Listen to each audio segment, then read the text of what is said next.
Do it, motherfucker. Do it. Oh, hi there. Do you hear that? I think the politospheres are rumbling. What's up? I'm Cleary. So today is going to be a little weird. I usually go through the videos I cover and kind of like make points, to help like keep myself organized through my videos. This one, I wanted to go in just like freaking, dude, I'm gonna raw dog it. All right, we're going in just completely no prep. I actually did watch like a minute of this, but something happened that's been long talked about. So Ben Shapiro, for those of you who don't know, is a huge right-wing like political pundit, super duper big. He's like one of the most popular political pundits on the face of the earth. And on the left side of things, there's a streamer called Destiny, who is not as popular as Ben Shapiro. He's definitely rising, but a lot of people for a long time have basically they've called Destiny like the left-wing Ben Shapiro because they're both very intelligent, very organized, and they talk really fast. It's mainly the fast talking and like the sort of like aggressive debate style they both take up. They finally got together and hashed out some arguments. I don't know if they came to any conclusions. The entire conversation is about like an hour and some minutes long. I'm only watching the part where they covered Trump. And also, I'm kind of moving fast. I may or may not be eating a poppy seed muffin while I make this. I just got done with the jog. I got to make this video, get it out, and then go to an open mic night. So I'm kind of in a rush. I'm a little hurrying. So yeah, there might be some muffin eating while I go through this. But anyways, this video is called Destiny and Ben Shapiro Debate Trump, featuring Lex Friedman. Lex Friedman was the host of the debate, and it's from the channel Destiny Clips. I'm not sure if this is a Destiny run channel or if it's just like a fan channel. But anyways, let's check it out. Once again, I barely watched any of this video, so these are like my first impressions, more or less. I'll go back to my question. Do you think that if Trump wins, there will be no more elections? Is that like what put a percentage on it? What percentage do you think that's a reality? If Donald Trump wins, I think there is a 100% chance that he will try to prevent the peaceful transfer of power. In terms of would he succeed? I can guarantee you he will not. No, you can't guarantee that. What do you mean? First off, Trump has definitely like pushed the boundaries when it comes to what a president is and is not allowed to do, and when it comes to like trying to seize more power or just kind of run things himself. He's definitely he's tried to make those moves. Also, I mean, with January 6th, he literally tried to like stop the peaceful transfer of power. So there is definitely a chance he's gonna try something like that again. For sure, he's already done it. He's proven that he is capable of doing it. So yeah, when it comes to like actual stuff, like him actually being able to go through with that, I think I placed it at like a 10% chance when I was talking to somebody on stream. I would say it's probably less than 10%, honestly. It's probably less than 10% chance that he will actually succeed in like doing some sort of takeover or rallying his base to the point where like basically a civil war happens. I think it's pretty unlikely because we do have some stable foundations to our republic. But I mean, once again, no one's ever really tested it like Trump has. So I guess we'll see. Not do that. Why is that? Because he's in his second term and he's no longer eligible, and he will believe he won and he will leave. Yeah, but hasn't Donald Trump himself joked about running for a third term? I think that having come on, no, you can't play off those things as like, oh, he was just joking. Come on, he's not being serious. Dude, do you want a president saying, oh, I'm going to like make it so I can run for a third term? Do you really want a president saying, oh, I'm just going to be a dictator for a day? Like, you don't want your president saying anything even close to those things. Like whether or not he's joking. What has Donald Trump not joked about? I mean, dude, just stop playing it off as a joke. Like, even if it was genuinely just a joke, there's no seriousness to it whatsoever. It doesn't matter. Presidents should not be saying crap like that. It's stupid. It's insane. It's scary. Oh, okay, hold on. If you want to prevent him from creating a revolution, you probably should actually just appoint him president, and then he can't run again. Here's another broad argument that I don't like in favor of Trump, and this was brought up earlier in terms of like we talk about like not grading presidents on a curve, but then earlier we said we take Biden's rhetoric. Oh no, I totally grade Trump. I 100% grade presidents on a curve. Are you kidding? Oh, okay. I grade pretty much everybody on a curve. Then I feel like I don't treat my 7-year-old the same way that I treat my 9-year-old. Sure, but I don't like that. Obama. It feels like we're treating Donald Trump like a 7-year-old or a 9-year-old. I think we should treat him like the president of the United States. I don't think having a president that has taken like concrete steps to prevent the transfer of power, which he did with the electorate's sham, which he did with Pence, and which he did with trying to capitalize on the J6 violence, a president that's taken concrete steps towards cooing the government, essentially. I don't know why that guy, we'd say, well, it's Trump, he does Trump things. The guardrails held. No, I know. I like the PC elitist a lot. He's another YouTuber I had a live conversation with about Trump. But I still, even after that conversation, walking out of it, like he was really good about like trying to come up with justifications for stuff Trump has done. And to be fair, like I was the one putting pressure on him. He never got an opportunity to do the same to me. So I probably wouldn't do great under that sort of pressure either. But no, overall, he did surprisingly well, but I walked away just like mind blown. It's like, dude, you're running in circles. Like you're jumping through all these mental hoops to justify all this weird ass shit Trump has done. I still don't understand how Republicans can support Trump at this point. Please God, there are other like Republican presidential like nominees. There are other Republican like candidates out there. There are, and I'm not a Republican, but I'm guessing there are some decent ones on top of that. So like, just pick somebody else. Just anybody but Trump. Hold next. So, I mean, when we say we shouldn't, do you mean that he should be actually barred from office? I'm just talking about support for him. I don't even think Republicans should support Trump. I know. You lose your incumbent advantage. The guy's obviously self-destructive. He's destructive the political party itself. Like, you think? Yeah, there's that too. I don't know how the Republican Party is going to recover after Trump. Like, what is the Republican Party after Trump look like? What is that going to look like? I don't even know. I was going to say real quick, I love their back and forth. When I watched a little bit of the full video, and it was just so much fun watching them go tit for tat. It was almost like oh my God, what is the highest level of chess player called again? It's dude, I want to say wizard so bad, like grand wizard. No, grandmaster. No, they're grand wizards now. Okay, that's what I'm calling them. It's like watching two no, how about this? Grandmasters for chess, grand wizards for debate. Okay, it's like watching two grandmasters, like chess players, going at each other. Like there's almost no hesitation. It's just back and forth, back and forth, back and forth. There's barely any pause, any time to think about it. They're just going. And no, it shows just like these guys have been immersed in politics for years. These both of them are like. Well, I mean, they're experts. Yeah, they 100% are experts in this field of like political punditry and like debate. It's just really cool, especially since they have like similar energy levels. It's really cool watching them like, go tit for tat like that. He should be on the ballot. You think there's a case to be made to remove him from the ballot? I think there's a case to be made, but man, the phrasing, for as much as our governmental founding fathers and everybody else, wrote nice amendments and wrote nice in the Constitution, some of the phrasing is very, very, very bleh. And the Section 3, the not requiring any type of actual conviction. Well, it seems like at the very least, oh my God, was it Oklahoma? I believe it was Oklahoma. Or was it Ohio? Which state was it? Colorado! Oh my... Colorado is the one that, their Supreme Court actually banned Trump from being on the ballot. Right. Okay. I don't know how I didn't remember that. Anyways, it seems like there's at the very least an argument to be made when it comes to that. If you anybody that's held office, tries to coup the fucking government, it makes sense that there would be something in place to stop that person from running again, because you can't really trust a person after they try to overthrow the entire fucking government, right? I don't have a strong feeling on it. I will say I'm very interested in reading the majority opinion from the Supreme Court. I seriously doubt the Supreme Court is going to uphold that states should be able to decide if they leave them off the ballot or not.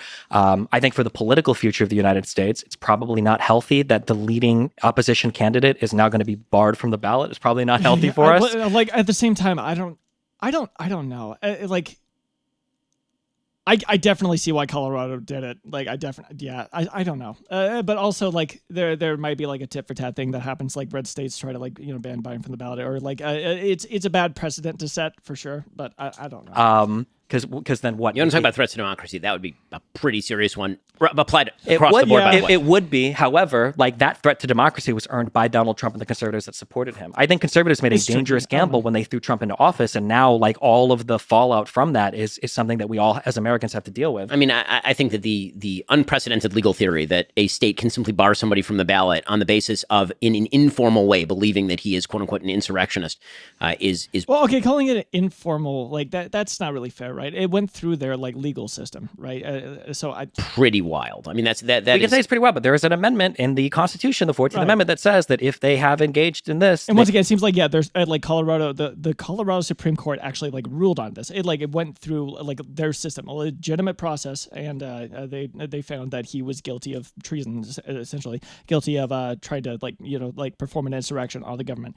I was saying it was like illegitimate or whatever Ben just said. Yeah, that's That's kind of weird. They shall not be, or you shall, I don't remember the phrasing because it doesn't require conviction, but it's a self-executing, arguably thing. If we're getting into constitutional law, I mean, there are a number of provisions. Oh, see, but like how they pass it off like that, it's just like there's no break in it. It's just like a fluid back and forth, back and forth. It's so cool.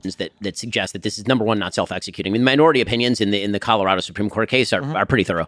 The number one contention, which is that this is not self-executing because other elements are not self-executing, that ignores subsequent actual law that happened. I mean, the Congress passed a law, for example, in 1872 defining who was an insurrectionist, who was not an insurrectionist for purposes of elections. In 1994, Congress passed a law that specifically defined insurrection as a criminal activity so that somebody could theoretically be convicted of insurrection and therefore ineligible to run for office. It is unlike, say, the analogs that are used by the majority opinion, like age. Obviously, this is not the same thing.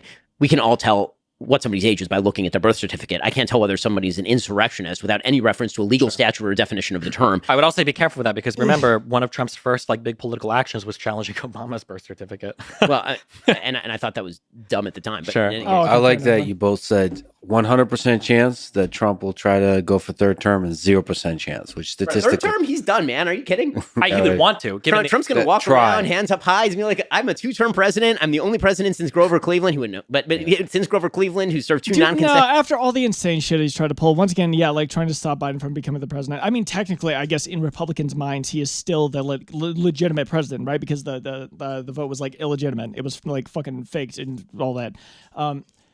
But no, it seems like Trump is super power hungry. I could totally fucking see him trying to go for a third run. A third term. Consecutive terms. I kicked Joe Biden out of office and I kicked Hillary Clinton out of office. Dude would be he'd be living large. Are you kidding? He doesn't want the presidency anymore after that. I just think that I think it's scary that Donald Trump, it feels like for all of the accusations that are made sometimes against Democrats, Biden is ordering Garland to investigate Donald Trump. Oh, there was that too. I was thinking about it. Republicans have labeled Democrats as Democratic politicians as being authoritarian and dictatorial for less than what Trump has done. I just don't understand. I don't understand Republicans' mindset when it comes to Trump. It's fucking wild. Blah blah blah. It seems like Donald Trump would actually do that with his DOJ. Would give them orders. He didn't. He didn't. Well, he kind of did though, right? So for instance, with Jeffrey Clark. Jeffrey Clark went to Rosen and Donahue and said, hey, listen, I need you guys to sign off on a letter that we're going to use essentially to bully states into overturning their elections by saying we found significant election fraud. And part of that threat was Jeffrey Clark saying, listen, if you're not going to do it, Rosen, Trump's going to fire you and just make me the acting attorney general. That was the threat that he carried. And I think Trump repeated that threat in a meeting later on that was, I only rebuked when I think half the White House staff said, if you do this, we're resigning. Okay, so that's a slightly different topic because now you're getting into all the election shenanigans and all of this. But sure, I'm just saying he threatened to fire his acting attorney general if he wouldn't carry the same platform, essentially. If Trump could order his DOJ to do something, would he? It's not beyond the pale for him, right?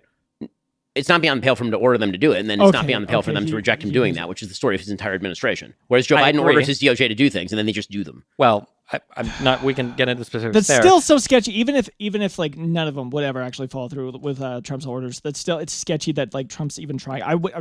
Why would we put ourselves in that position? Why would we ever do that? Why would you ever take that risk? This is one of the big problems that I have with. I mean, for example, all the talk about Trump tyrant, Trump executive power. I mean, Joe Biden has used executive power in ways that far outstrip any. Oh, you're kidding! See, this is what I'm talking about. The whole Democrats are fucking being fucking dictatorial or authoritarian or whatever. No, Biden has not even come close to doing anything that Trump has done when it comes to Biden has not overstepped his bounds to really any extent compared to what Trump has done. So I don't whatever. The president has been stretching executive power. I mean, that's Joe Biden is going Joe Biden has gone well. Is that really comparable to January 6th? I don't, whatever. Well, beyond anything Trump even remotely attempted to maintain via just pure executive power. And actually, Trump's use of executive power is nowhere near even what Obama's was. I mean, but that's not really what you were trying to compare to the January 6th stuff, or him trying to get the DOJ and people people on his team to do fucking sketchy shit. One of those is obviously so much worse than the other. Inability to get border policy passed literally had him using executive power to march the military down to the border to do border policy. I forgot about that. I mean, Joe Biden literally used the Occupational Safety and Hazard Administration to try to cram down vax mandates on 80 million Americans. That's insane. During an unprecedented time, a global pandemic. Wait, is that even true? Did he actually try to force that onto people? That's not my memory of it, but I have to refresh my memory. I don't know. Sure, He but literally why- said, but why "I cannot give- relieve student loan debt," and then tried to relieve hundreds of billions of dollars in Yeah, student but what loan happened debts. to that? It got struck down by the Supreme Court, and then they still did it.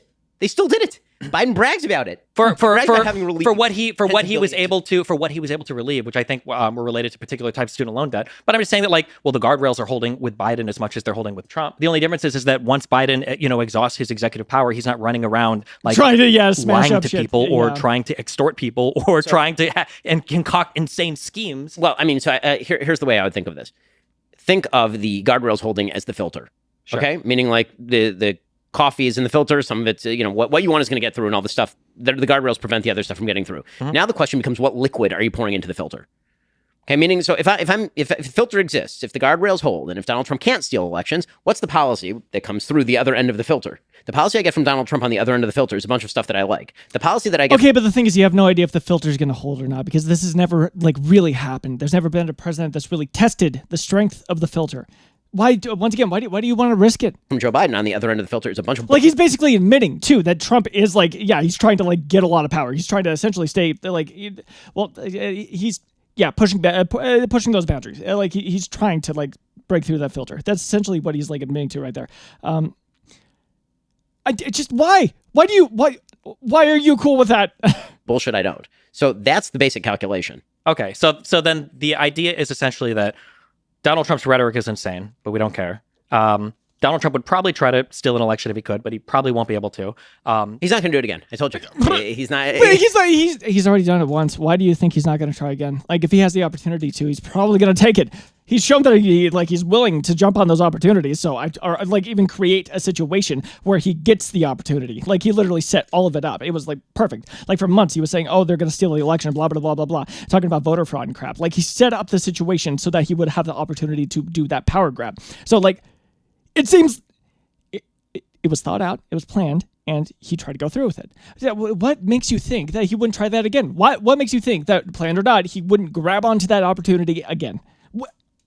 You have every reason to think the opposite of that. You don't think he has any? Why not?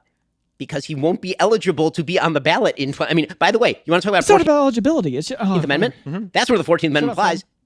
Okay, that's where it actually applies. Meaning you cannot. He is not qualified to be on the ballot in 2028 if he is the president of the United States. States can literally, in self-executing fashion, take him off the ballot. Yeah, but what if he sets things up in such a way while he's president? What if he is actually able to tear down some of those boundaries, or he's able to run for a third term? What if? There's always a potential, and once again, he's pushing for that. That's scary. We shouldn't want a president that's doing that crap. He's past the age of 35. Once you have been president 2 times, you're no longer eligible to be president of the United States. Then you actually have a strong little case to keep him off the ballot. Why would the 14th Amendment stop him if he thought Vice President Pence could unilaterally decide the outcome of the election? When he's not on the ballot? So now your theory is that he's going to get reelected, and then in 2028 he's not even going to be on the ballot, and he's going to direct his new vice president, Kerry Lake, to simply declare him president of the United States when he has not been on a ballot? I don't know what the scheme would be. I think we can kind of laugh and say there's no scheme we could even concoct, but I think Camacho, with the machine gun, he's going to walk in. He's already shown that he's willing to try these things. It is essentially the point. Just because it's hard to imagine doesn't mean it's not possible. I think the issue though is that the idea of electing another president that has tried to circumvent the peaceful transfer of power using extra legal means, and then pretending we can't concoct a single scheme that he could try to circumvent other legal processes to have a third term or to have a longer term or to install who he wants as the next president. When a person has already shown you who they are, and when every single person around him agrees with that, when every single person that's worked with him, save for Sidney Powell, Eastman, and Giuliani, which I don't think anybody would want to throw their lot in with those 3. It just seems wild to me that we would say we're just going to go ahead and trust this guy with another term of president, but he can't run for a third term, so it's fine. When there's 50 million other things. And I'll make you the case that if you want him not to make election trouble, you should elect him president in the next election cycle. And then he will be ineligible. Wait, so is this blackmail? Is that? It feels like he's talking about blackmail. It's okay, well, he won't destroy the government if you just elect him. Okay, so just fucking elect him. Okay. Well, I find that to be a wholly unconvincing argument. But okay. Well. Okay, so that was.